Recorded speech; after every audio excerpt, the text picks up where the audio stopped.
What happens when you're the last man standing in a war that's already been lost? When every brother you once swore loyalty to is now behind bars, every operation you built has collapsed, and the hunters are closing in with no place left to hide. On April 8, 2025, the quiet suburban streets of East Auckland were shattered by the sound of police sirens. The National Organized Crime Group had arrived at a modest home. Inside was a 36-year-old man, the national vice president of one of the most feared motorcycle gangs in the world. At that moment, he realized his time as a free man was over. But this wasn't just another drug arrest. It was the capture of the final high-ranking Comanchero leader in New Zealand who hadn't yet faced criminal charges. His arrest completed a years-long puzzle, a systematic takedown of a vast international criminal empire that had extended its reach across two nations. The Comancheros, a name that inspires fear in rivals and demands respect among outlaws, originated in Sydney, Australia. What began as a motorcycle club evolved into a transnational, organized crime syndicate. Their operations included large-scale methamphetamine and cocaine trafficking, money laundering, and contract violence. Their expansion into New Zealand, however, would prove to be both their boldest move and their greatest mistake. It began with the deportation of Australian criminals. Starting in 2015, under Australia's strict Section 501 immigration policy, more than 3,000 individuals were sent back to their birth countries due to criminal records. Among them was Paselika Naufahu, a former sergeant-at-arms for the Comancheros in Australia. Deported to New Zealand in 2016, Naufahu was not just another deportee. He was ambitious, connected, and ruthless. He saw opportunity where others saw punishment. At the time, New Zealand's criminal underworld was largely controlled by domestic gangs like the Mongrel Mob and Black Power. But Naufahu envisioned something bigger. He introduced a more sophisticated criminal model, internationally connected, well-financed, and strategically ruthless. By 2018, the Comancheros had officially established a New Zealand chapter. But this wasn't just a group of bikers setting up a clubhouse. It was the arrival of a transnational criminal organization, one with deeper resources, smarter laundering tactics, and direct access to Mexican cartels flooding the region with meth and cocaine. They weren't just competing with local gangs, they were reshaping New Zealand's entire criminal landscape. But with that power came increased scrutiny. The more successful the Comancheros became, the more they drew the attention of law enforcement. Authorities began to understand they weren't just dealing with another street gang, they were confronting an international crime syndicate. By 2019, the Comancheros had cemented themselves as major players in New Zealand's drug trade. They brought a corporate structure to crime, well-planned, discreet, and highly profitable. That same year, police launched Operation Nova, a series of gang raids that uncovered more than $3.7 million in assets, including luxury vehicles, motorcycles, and cash. These raids gave authorities their first real glimpse into the scope of the Comancheros' operations. This wasn't street-level drug dealing, it was high-level organized crime, with connections stretching from Mexico to New Zealand, laundering operations through shell companies, and a distribution network rivaling any in the Southern Hemisphere. And yet, despite the arrests and seizures, one man remained untouched until April 2025. His arrest marked the end of an era for the Comancheros in New Zealand. It closed the chapter on a violent global expansion and marked the collapse of one of the most powerful criminal organizations ever to operate in the region. But the most chilling discovery wasn't the drugs. It was what the Comancheros were doing with their profits. Police allege that the funds were being used to finance military-style training for 15 of its members, conducted by a specialist trainer brought into New Zealand specifically for this purpose. The gang wasn't just importing narcotics, they were importing military expertise, preparing their members for combat-like scenarios. This wasn't about controlling neighborhoods or traditional gang turf. It was about building a paramilitary force capable of threatening the authority of the state itself. The gang operated using a commission system that revealed the depth of its organizational structure, which had been imported from Australia. Police claim members were required to pay a $5,000 commission for every kilogram of drugs sold. Every transaction generated revenue that flowed up to the leadership, funding expansion, weapons, and the very training that turned ordinary gang members into militarized operatives. Authorities believe the Comancheros were functioning as a highly organized criminal group, engaged in large-scale drug importation and distribution, money laundering, and a commission-based structure that helped fund, among other things, combat training. Yet what gave the Comancheros their edge, international reach and operational sophistication, also became their biggest weakness. As their operations grew more complex, they left behind more evidence. New Zealand police were watching closely, gathering intelligence and building cases aimed at dismantling the entire syndicate. Their success in Auckland emboldened them to expand across the country. By 2024, the gang had established chapters in several cities, with their Christchurch operation becoming particularly profitable and advanced. An 8-month investigation, known as Operation Avon, revealed the scale of their activities. Police alleged that drugs and cash were being transported regularly between Auckland and Christchurch. Detective Inspector Darren Thompson stated that police believed the gang had trafficked around $15 million worth of drugs between the North and South Islands. This wasn't occasional smuggling. It was a full-scale, scheduled supply chain, moving large quantities of methamphetamine and cocaine with the efficiency of a major corporation. Prosecutors allege the group was responsible for distributing more than 60 kilograms of Class A drugs. Police observed that every 2 weeks, around 4 kilograms were being moved south from Auckland, a load with an estimated street value of $1.4 million each fortnight. But it wasn't just drug trafficking. The Comancheros were building a full criminal infrastructure. On August 29, 2024, police arrested 18 men between the ages of 18 and 55 in both Christchurch and Auckland, 12 in Christchurch and 6 in Auckland. The arrests marked the climax of Operation Avon and exposed the full extent of the gang's South Island network. Every patched member of the Christchurch chapter was taken into custody, an operation that effectively dismantled their regional leadership. Charges included participation in an organized criminal group, conspiracy to supply methamphetamine, and conspiracy to supply cocaine. These charges painted the picture of a criminal organization functioning like a corporation, with structured roles, responsibilities, and profit-sharing systems. Police also seized 5 kilograms of Class A drugs, 11 firearms, ammunition, approximately $250,000 in cash, and 11 vehicles. An Auckland property was also confiscated. Authorities placed restraints on a total of $1.9 million in assets, which included the Auckland home and the vehicles. These seizures weren't just evidence.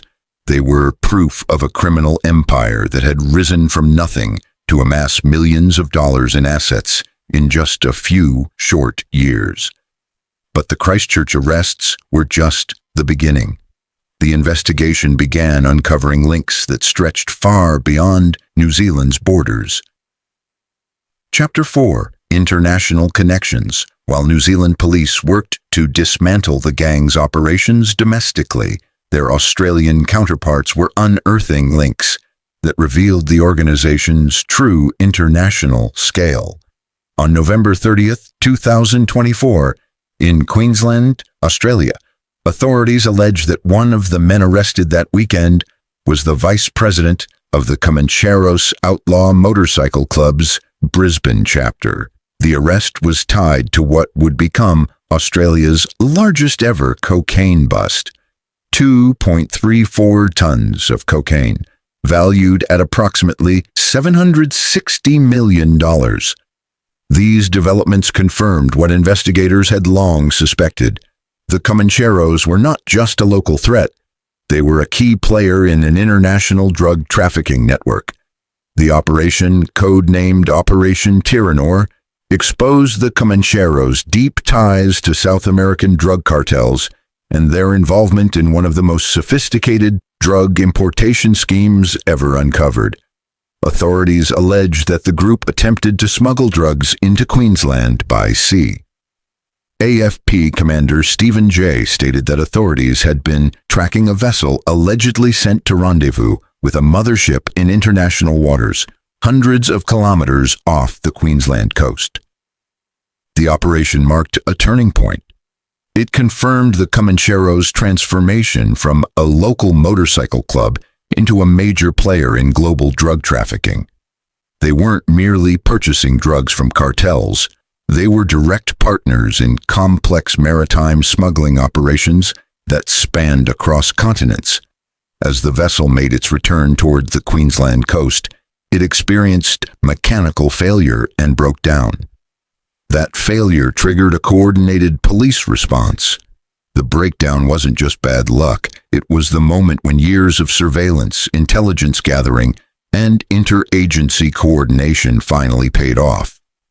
Each suspect was charged with conspiracy to import 2.34 tons of cocaine into Australia. These charges represented the largest drug importation conspiracy in Australian history and highlighted the Comancheros' central role in supplying narcotics to both the Australian and New Zealand markets.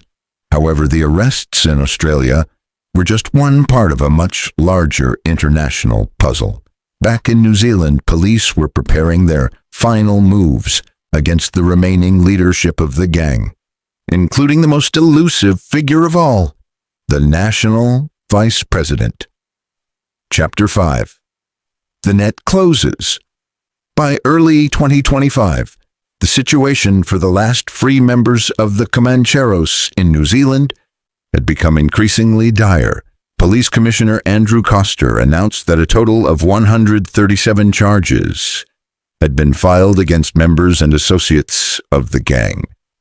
These included 17 office holders, 10 patched members, and 14 prospects. Nearly every part of the organization had been either dismantled or placed under investigation. The empire that Paselika Naufahu had built was collapsing, dismantled step by law enforcement agencies working in coordination across international borders. Still, one man remained at large, the National Vice President, a 36-year-old who had somehow managed to avoid arrest while nearly every one of his associates fell around him. Police were quietly but meticulously building cases against him, linking him to multiple high-level drug importation schemes, including a methamphetamine shipment brought through the port of Tauranga in December 2024, and other cocaine imports that had flooded New Zealand with narcotics worth millions. The port of Tauranga had emerged as a critical gateway in New Zealand's drug trade. Since 2020, authorities had seized over 5,167 kilograms of cocaine and 6,241 kilograms of methamphetamine at New Zealand's borders. Intelligence reports suggested the Comancheros were central players in many of the smuggling operations disrupted at this port. But successfully prosecuting individuals at the top of such a criminal network requires more than just drug seizures. It demands solid evidence of conspiracy, clear chains of command, and long-term intelligence work. New Zealand police knew this. They were patient, methodical, and determined to ensure that when they finally acted against the last free Comancheros leader, the evidence would be unshakable. The investigation was nearing its climax, and the man who believed he had escaped the fate of his fellow gang leaders was about to learn a hard truth. In the modern world of global law enforcement, No one stays untouchable forever. There is nowhere left to hide. A transnational organized crime syndicate is alleged to have attempted to bring 2.34 tons of cocaine into Australia over the weekend. 11 men and 2 juveniles were arrested in a joint operation between the Australian Federal Police and Queensland Police Service. Among those arrested were the alleged vice president of the Comanchero's Brisbane chapter and another chapter member. Authorities say the group attempted to bring the drugs into the country via sea. April 8, 2025. Howick, Auckland. The quiet suburb of East Auckland, once the final refuge of the last free Comancheros leader in New Zealand, became the scene of his downfall. The national vice president of the gang, a 36-year-old man, was arrested and charged in connection with 2 major drug importation cases. A methamphetamine shipment brought through the port of Tauranga in December and a large-scale cocaine import earlier this year. This wasn't the arrest of a street-level dealer. This was the takedown of a senior figure in a global criminal operation, someone allegedly tied to multi-million-dollar drug trafficking enterprises spanning continents. Police Assistant Commissioner of Investigations Paul Basham said the man played a significant role in working with international criminal groups. The phrase was carefully chosen. Transnational organized criminal groups implies links to drug cartels, while significant role points to high-level leadership. This wasn't just another gang member, it was a major player, central to operations that crossed oceans. Every member of the gang's leadership is now facing serious charges, Basham said. This is a significant milestone and represents years of relentless, investigative work to disrupt and hold the Comancheros to account. The end of an era. With the final leader in custody awaiting trial, the scale of the operation's success became clear. This was the most damaging blow to the Comancheros since the high-profile 2019 Operation Nova. But the human toll was equally significant. Pasilika Naufahu, the man who built the Comancheros empire in New Zealand, remains behind bars. His statutory release date is July 2028. The parole board has denied him early release twice, citing his continued risk to the public.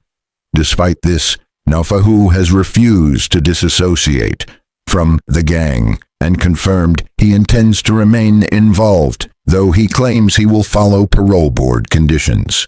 This refusal illustrates the deeply rooted loyalty that defines outlaw motorcycle culture. As parole board chairman Sir Ron Young noted, it was troubling that Naufahu, a father of young children, remained involved in criminal activity despite the consequences of his actions. His involvement in money laundering and drug conspiracies contradicted any claim of rehabilitation. Today, the Comancheros exist in New Zealand only as a memory and a warning. Their president is in prison. Their leadership is scattered and under prosecution. In multiple countries, their operations have been dismantled. What once seemed like an unstoppable empire has been reduced to court dates, asset seizures, and criminal records. This investigation revealed how quickly a sophisticated criminal group can establish itself in new territory. But it also demonstrated what's possible when law enforcement is well-resourced, coordinated, and persistent. From the beginning, the Comancheros claimed they would be the #1 gang in the country. That ambition drove their rise, but it also attracted the full force of New Zealand's justice system. The final arrest in Howick marked the end of an era. The age of untouchable international motorcycle gangs operating unchecked in New Zealand is over. The fall of the Comancheros serves as a message to any criminal organization that thinks modern borders offer protection. In an age of global cooperation and advanced intelligence sharing, there is no safe place to hide and no operation too complex to unravel. The 36-year-old man who believed he was the last free rider has now learned what his jailed brothers already knew. The road to power through organized crime always ends the same way, with handcuffs, courtrooms, and prison cells. Every encrypted message can be cracked. Every financial move can be tracked. And every victory only makes you a bigger target. Their empire has fallen. Their brotherhood is broken.